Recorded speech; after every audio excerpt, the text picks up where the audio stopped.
Hello, everyone. Thank you for joining me today and welcome to the Living Life Naturally podcast.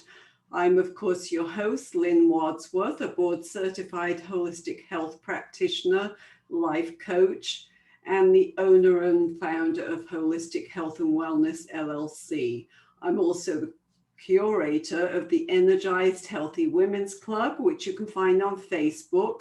So just join us there in that group to join the conversation on our midlife journey together and get some practical solutions to make your life easier as you face the tumultuous waters of midlife. So we're going to talk a little today about navigating menopause, because being in midlife does not mean that your life is over. In fact, for me, I believe it's the opposite. When we hit this stage of our life with a little help and encouragement, we can shift the way that we feel and absolutely love this stage of our life. So when I hit 50, I really felt like it was a total bummer to me. But then I started on a fantastic health journey and things so totally changed for me. My migraines decreased, my weight stabilized. I got off some of the meds the doctor had me on, and I began to feel more energized. And I mean, seriously, real energy and not fake energy from coffee or candy bars. I no longer fell asleep at my desk mid-afternoon or couldn't keep my eyes open when I got home from work. No, with my new healthier lifestyle, things totally shifted for me. And now here we are in 2021, and most of us are hoping that life is going to change for us, right? No one could possibly have imagined what 2020 would be like. We couldn't have imagined it at all, but hopefully there's light at the end of the tunnel. But I also hope that as a world, we've learned something about all of this, learned something from it, and maybe we've learned something ourselves personally, maybe to be kinder to people. Maybe we've all learned something that's made our lives more positive, maybe time to reflect, or maybe we've become closer to our family, or we've become more in tune with ourselves. We're learning to listen to our own bodies and become more healthier and stronger. So menopause is like this. There are many times as we move through menopause that it's really hard. But I like to think of it as a transition, kind of like a caterpillar that goes into the chrysalis, dissolves, and then becomes a beautiful butterfly. This is basically what's happening to you as you're moving through this time of life. But the good news is that there are things that can help you get through this. So I know we all want a quick fix in this day and age. We want to lose weight instantly. We want to get the magic pill and get through menopause. If we have migraines, we want a quick fix. And most of us are looking for the magic pill, but I don't believe there is a magic pill, whether it's pharmaceutical or a herbal type of thing. Now, of course, let me just say there are some great herbs out there that can help you.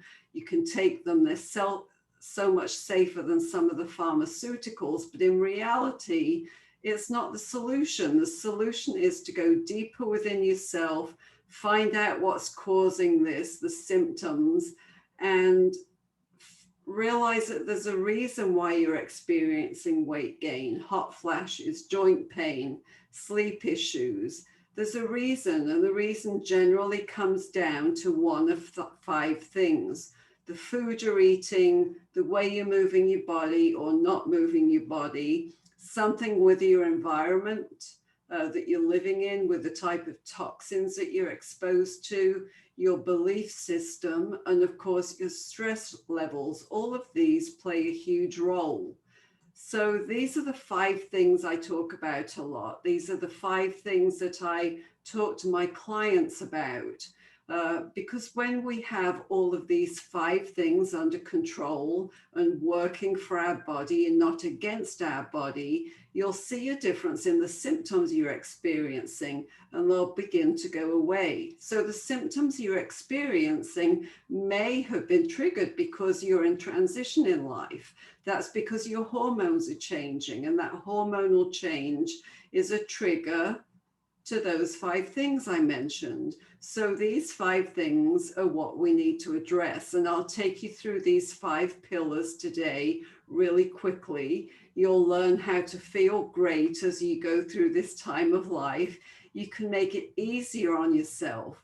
I've been through it myself, the hot flashes, the weight gain, the muscle aches, the sleep issues, and I even tried the pharmaceuticals. But here's the thing, you really need to look at these 5 things in your life. What are you eating? How much are you moving? Because your body doesn't move the way it did earlier in life, and you have to make some changes in this phase of life. You may not even be able to do your exercising in the same way. So then look at what you might be exposed to. This exposure can get your hormones out of whack. And then what's your sleep like? So in my coaching practice, many women face this issue, and we talk about ways to overcome this hurdle and enjoy beautiful, refreshing sleep again. Then think about your belief system or your mindset. Mindset can be a huge thing, but you do need to address all of these things so you can fully enjoy your life. It can be a great thing to be in this phase of life. Women can thrive in menopause, even though you may not feel it right now. So let's first of all tackle the food and movement portion. So I hear this a lot from my clients. I don't understand why I'm eating the same foods I used to, but I can't lose weight. Nothing's changed with my diet, but I don't seem to be able to lose weight. So this is right on point. Yes, maybe nothing's changed with your diet, but your body's changed and your hormones have changed.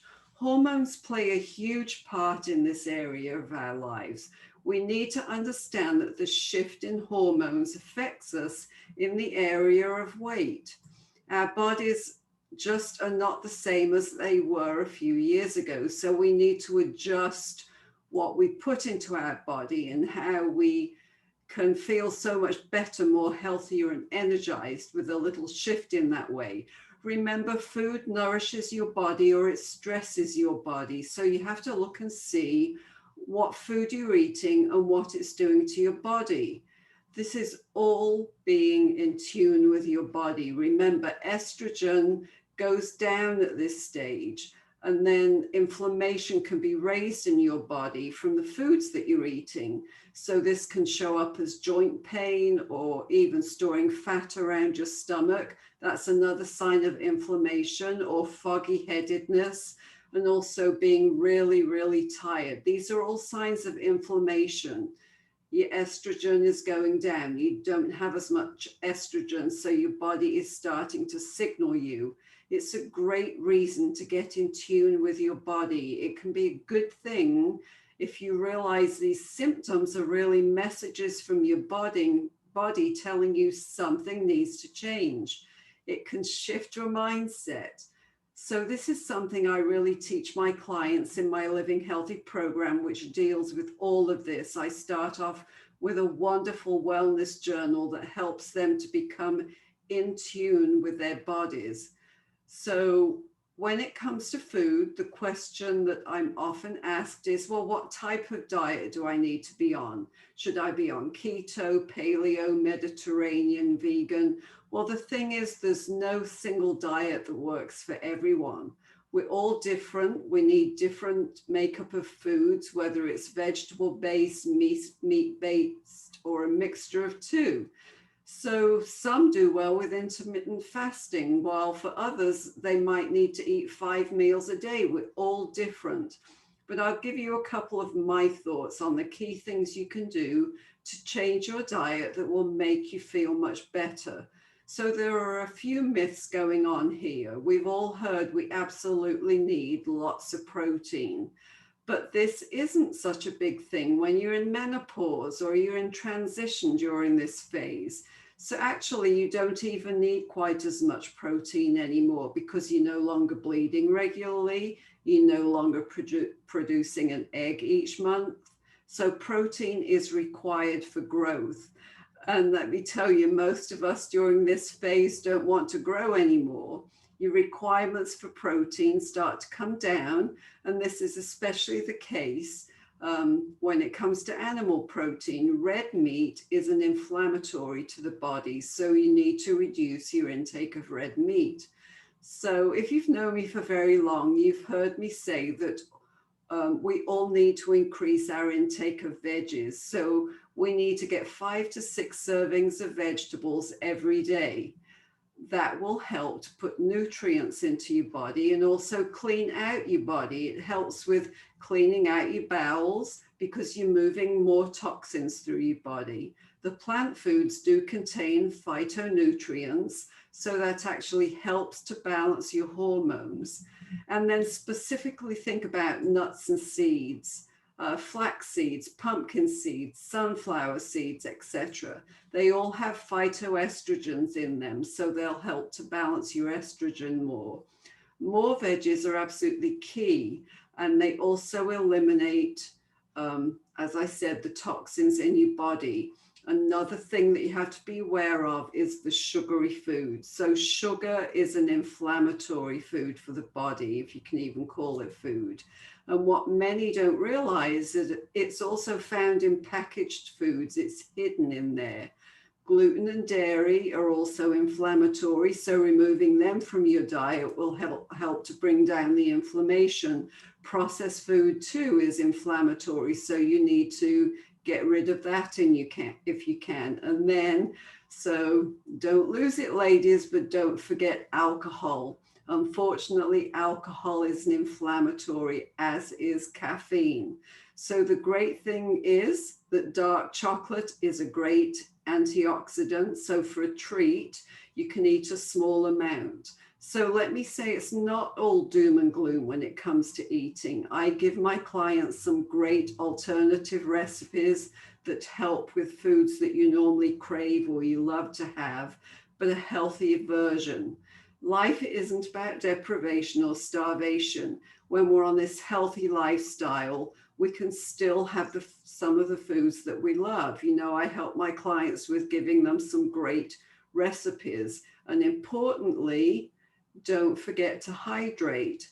Hydration helps in so many ways, and it's absolutely essential that you're getting in enough water. The second pillar, of course, is movement. Our bodies were designed to move. Our bodies were created to move. So many of us lead a sedentary life, and that causes problems in our lives. So if you're a person who exercises, you also have to be realistic as you age, especially when it comes to the type, duration, and style of exercises. Remember, our bodies are changing. So obviously our bodies aren't as young and supple as they once were. So when you think about your 20s and your 30s, you could exercise great, but as we age, it takes us longer to recover afterwards. But you have to remember there are so many benefits to exercising. So I've been doing a challenge in my Facebook group, the Energized Healthy Women's Club, throughout April, and it's been absolutely fantastic. So you can still join in at the Energized Healthy Women's Club. It's not too late. We'll move on into May with something just as exciting, something to get you motivated and moving more. So join us there. We'd love to have you. Some of the benefits of exercises are things like weight loss, building muscle mass, and that's really important as we're losing the estrogen. So when we lose muscle mass, then our joints are not as flexible, and we also lose more bone density. So to keep strong bones, we need strong muscles.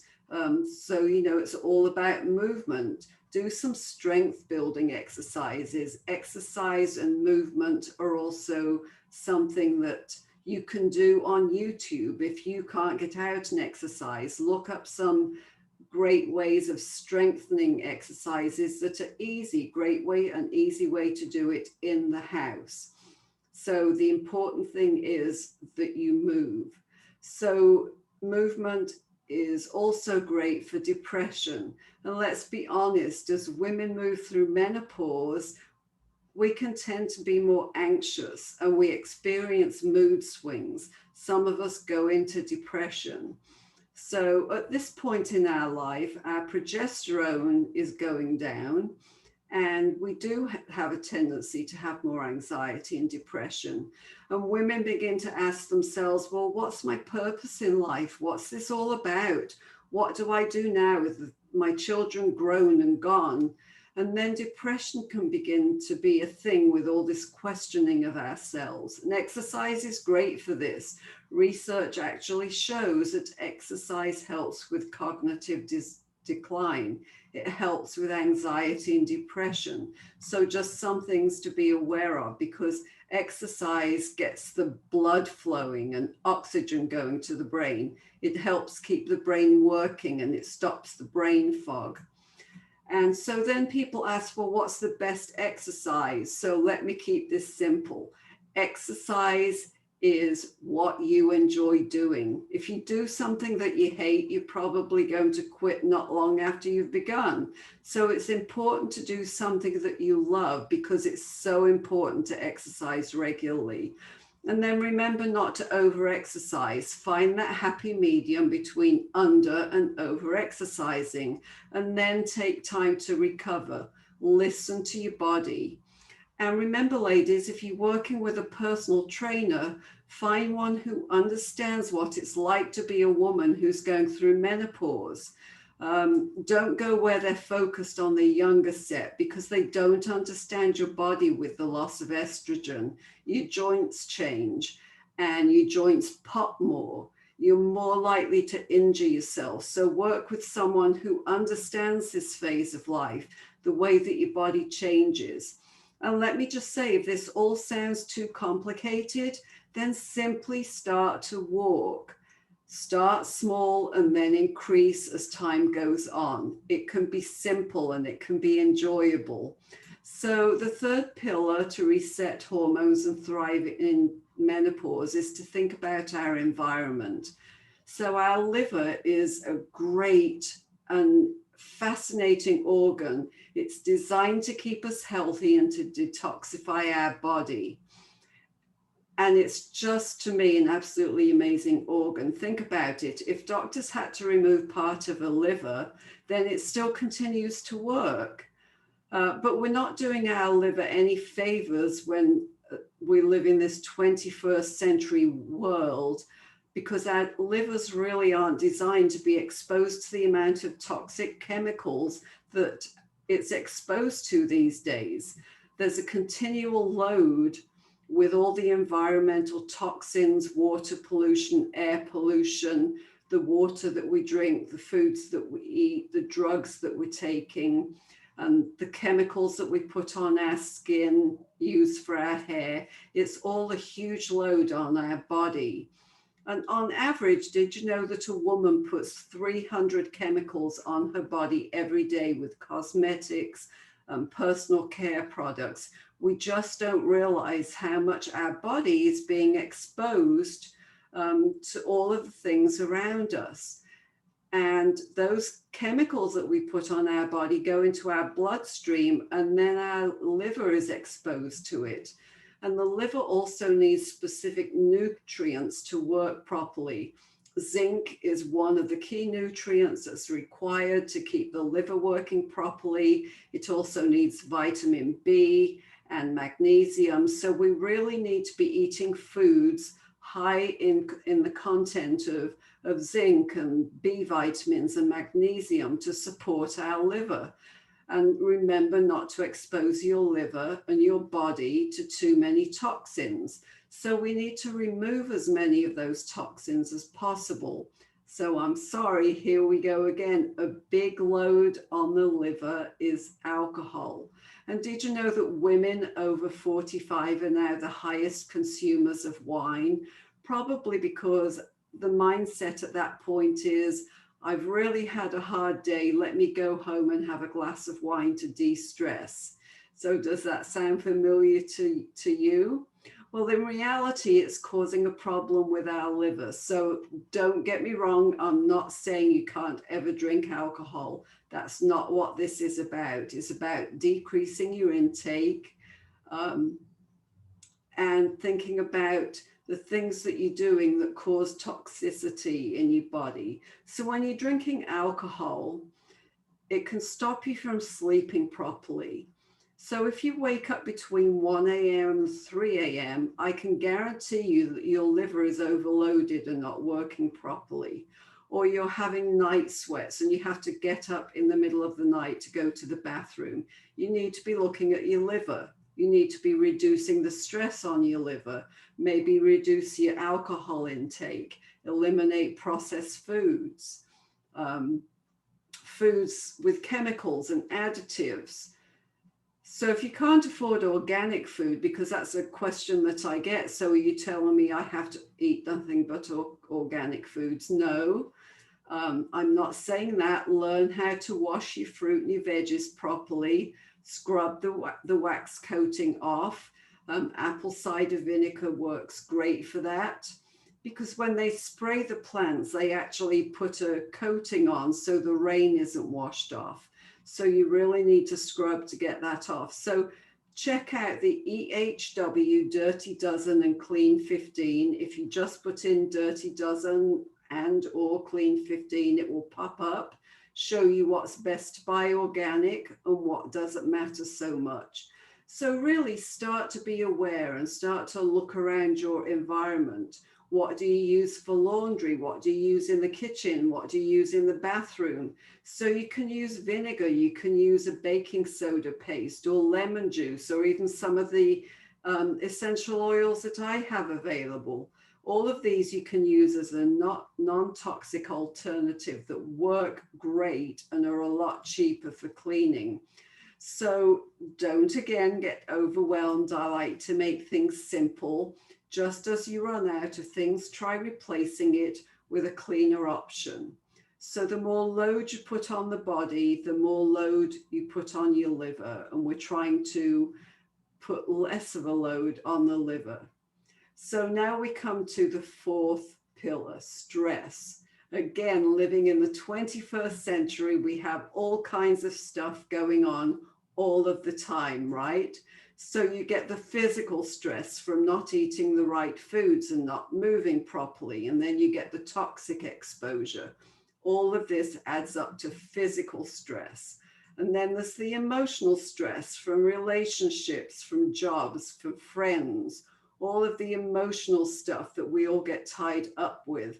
Family, parents, brothers, sisters, whatever it is the emotional stress. And then there's the mental stress. And that's very significant for women in this stage of life. So as I mentioned, at this stage of our life, we're asking ourselves the questions, who am I? What's my purpose in life? What's my value? What's my place in the world? And we stress ourselves out asking ourselves these questions because we don't know the answers. Then the spiritual stress. This is all about connection, feeling disconnected from yourself and feeling disconnected from your greater power can be very stressful. So for me, my greater power is God. For others, it's just a greater power, the universe, whatever. But you need to be connected. So if you're feeling disconnected, start thinking about that. Think about how you can get connected again. When it comes to emotional and mental stress, we need to change our story. What stresses me out isn't necessarily what stresses you out. We all have stories that impact the way we speak and the way that we act. You can say, for example, my job is stressful. But try to reframe it and think about, my job gives me a challenge, but it also keeps bread on the table and feeds my family. Just doing a reframe in that way can help you look at things in a different way and reduce stress. So with stress, is there anything that you can do about it right now? If there is, take action to do that and reduce your stress. If not, then what you can do is change your thoughts around it. So another pillar is when it comes to our belief systems and mindfulness. It's a huge pillar. I generally start off with my clients with this because it is such a big thing. So there are so many things that I could share with you when it comes to stress, going back to that pillar, how you can reduce it, because this also wraps and ties in with the fourth pillar of mindfulness and beliefs. You know, things like yoga, meditation, mindfulness, relaxation exercises, movement. So many of those things help de-stress, but they also can change our mindset. So a big thing is gratitude. So being grateful for even the smallest things. If you're going through a tough time when it comes to stress and when it comes to your belief system and mindset, then just thinking about the smallest thing that you can be grateful for can really change around your whole day, your thoughts. So even something as simple as, today I'm grateful I was able to get out of bed, because remember, there are people that just don't get up the next day. Be grateful that the sun shines. Be grateful that you can look around and see nature. The more you show gratitude, the more you start to notice your stress levels going down and your mindset shifting. So when you're in a place of gratitude, you just don't get stressed. It changes your whole outlook. So you can place your hand on your heart and say, I am grateful. I am loved. It's very impactful. So going back to that pillar of mindset and your belief system, let me start out by saying that if you believe that that perimenopausal, menopause phase of life are going to be difficult, then probably it's going to be difficult. On the other hand, if you think that it's the start of something fantastic, then you'll probably move through it with a lot more ease. It really depends on your belief system. What is it that you believe about menopause? What were you taught about menopause, maybe from your mother or possibly your grandmother? Now, for some of us, it wasn't even a subject that we talked about or had a chance to really learn about. So for many of you, you've maybe gleaned some information from some of your lady friends, or maybe you've done some research on your own. Or maybe you've had a frank discussion with your physician, who hopefully is somebody that will give you more than just the, you have to go on HRT. You know, maybe you get to see a naturopath who has given you more insight in some of the more natural ways. So what is it you've heard? So for me, I never learned very much at all. And we just didn't talk about it in that days. My mother had a total hysterectomy at age 40, so she really didn't go through what most women go through. And in England, I mean, it was just a taboo subject. You didn't talk about things like that. And many of us have grown up with this feeling or belief that we shouldn't talk about this type of thing. Talking about your periods or hormonal issues often give you that feeling that it's something we should be ashamed of. I remember in the States when I first came over and I started hearing these advertisements about tampons, I was literally shocked. I couldn't believe that they would talk about something like that on television. So for many of us, we've grown up with that kind of belief system. And some of us don't even know how our hormones even work. So over the years, I've just learned so much about hormones, and even through my own hormonal transition, I've learned so much, but generally we haven't been taught about it. We haven't talked about it, but I want to change that mindset for people, and I want to have frank conversations about it. I absolutely love being in this area and talking to women, giving them this information to help them understand the influence the hormones have on our body. So for many women, they feel so lost at this time of life. Some women feel a sense of loss about their ability to be able to reproduce. Even when you don't even want more kids, women can still have that sense of loss. And so many women that I've spoken to and worked with tell me that they feel this sense of loss because they just don't know how to talk about the subject. We kind of feel like this is a secret, right? So one statistic I find so very interesting is that we actually, as women, spend more time in this menopausal stage of life than any other stage of life that we go through in our life. And with that being so, then I just don't know why we don't talk about it more, or why we should be made to feel it's something we should be ashamed of. Maybe you yourself have experienced having a hot flash. And then if you mention it, then it becomes a big joke, right? Or maybe you don't really know how to talk about it, and it can make you feel uncomfortable if you do talk about it. So maybe this is happening to you in a work environment. So many women have hot flashes, brain fog, and feel they can't even function in the way that they used to. And then if you try to talk about it, people around you dismiss it and maybe jokingly chalk it up to, oh, well, they're just being menopausal, or, oh, it's just hormones and they can't control it. But in reality, they've got no clue what it's all about. We need to change our belief system. So you'll all be in this stage of your life for a long time, and I don't want you to hate it. I want you to enjoy and embrace this phase of life. It's a time when your wisdom can shine through and you can be a light to others. Think of all of that wisdom that you've gleaned throughout your life. It's time for that to shine. At least that's what I believe. We should be a role model for others. And yes, sometimes it's tough. You're right there in the midst of all of those symptoms, the pain, the sleep deprivation, the extra weight, the stress, all of those things. But I'm here to tell you there's hope.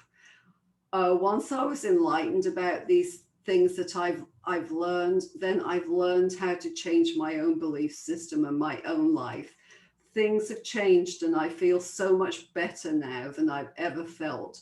I truly know myself and I've discovered and accepted who I am. And it can be an exciting phase of life. You can change your belief system because what society has taught us is flat out not the truth. We've not necessarily been taught what's right, but you can change that outlook. So think about a beautiful butterfly. This is a wonderful analogy.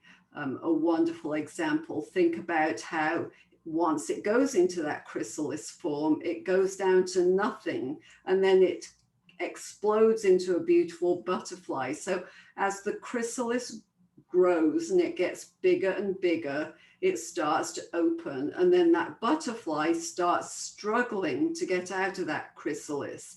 And it's at that point of the struggle that the butterfly is trying to grow its wings. So if you were to try and cut it open to help it out, then it would lose the strength that it needs in those wings. So in reality, all it would do is come out without that struggle, and then basically it would die because its wings aren't strong enough. So that's what it's like in menopause. Yes, there are times of struggle, but then think about it like this. In those times of struggle, you'll be given inner strength and resilience if you've got that great mindset. And think about and look at that butterfly. That's your strength, your own power. You can be that beautiful butterfly. It doesn't all have to be hard times. Yes, I'm going to be real. Some days may be a struggle, but there can be mostly good days. We all have days that are tough, days where you might have no energy, or days when you don't have that clear-headedness and you've got that brain fog. But when you're struggling like that, take time to reflect. Is there somewhere where you're not right on track? Is there something maybe that you're doing in your food? Are you too stressed? Is there something that's going on that you need to get back in line with? You know, it's all a journey. We all have days where we seem to be on that downward spiral. As I said, maybe you've got that lack of energy, that brain fog, but stop and ask yourself which one of the pillars I've talked about today are not quite in line and where they should be. So just do some adjusting. If you know your own body and you're in tune with your body, then you know what your body needs to be changed. Is it your environment? Is it stress? Is it what you're eating? You can make the changes you need. You really can thrive at this time of your life, and think about it. You can then become the role model for others. You can live life on your terms. Maybe it's time to let go of a few things, things that no longer serve you, people in your life that drain you. It's time for reflection. Think about what your belief systems are. What were you taught? Write it all down in a journal and then reframe it. Let it be what you really want to be, the person you really want to be in your life at this time. If you're a little bit stuck, then take advantage of my free Healthy You Clarity call that I offer, or hop into my Energized Healthy Women's group and ask questions, get support from other women going through the same thing. We encourage and support one another in that group, because you can actually really thrive in menopause. Don't forget that. So if you're ready to step things up, I'd love to have you come on this journey with me. I'd love for you to embrace this time of life, embrace the changes that are happening in your body, because let's face it, these changes are inevitable and you can't change them. So embrace where you are, accept and love the fact that your body is still changing. You're getting older and wiser. Just embrace that transformation. Think of the caterpillar turning into a chrysalis and into a butterfly. So as I wrap this up, I'd love to know if there's anything that you would specifically like me to talk about on my podcast, if there are specific guests you'd like to hear from. Maybe you feel you've got something you want to share with women, or you have an amazing story to tell. So feel free to email me or check out my contact page on my website at holistic-healthandwellness.com. While you're there, grab my Ditch the Hormonal weight gain freebie that I have on there. And again, if you want to take advantage of my free Healthy You Clarity call, then email me at lwadsworth@verizon.net or go to my contact page at holistic-healthandwellness.com. Get in touch with me. So until next time, I hope that you live your life naturally and joyfully. Thanks for being here with me. Bye for now.